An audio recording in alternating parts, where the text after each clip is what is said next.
So hi! Welcome and welcome back to my YouTube channel, and for today's tutorial guys, ituturo ko sa inyo kung paano nga ba i-turn on ang noise suppression habang may kausap tayo sa ating messenger. But first, please subscribe to my channel and don't forget to hit the subscribe button and the bell to notify you for my new updates. And once you learn more, just keep on watching and let's start.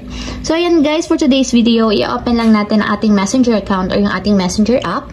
And then after nyan guys, pumili lang kayo ng isang conversation and magta-try tayong mag-call para maipakita ko sa inyo kung paano nga ba i-turn on yung noise suppression. So ang noise suppression guys is makakatulong yan para mawala yung ingay ng background natin habang may kausap tayo sa messenger or sa video call or audio call. Magko-call ako guys.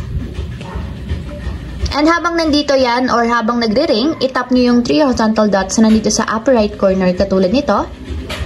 And then, tap nyo naman dito yung call settings. So, dito sa call setting guys, kung makikita nyo, may noise suppression. So, sa right side nyo is may switch button.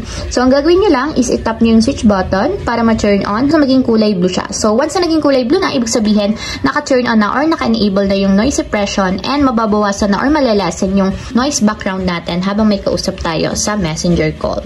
So, ayun lang guys. Ganun lang kasimple kung paano nga ba i-turn on or enable ang noise suppression habang may kausap sa messenger. If you have a question, kindly comment down below and don't forget to hit the subscribe button and the bell to notify you for my new updates. And thank you for watching.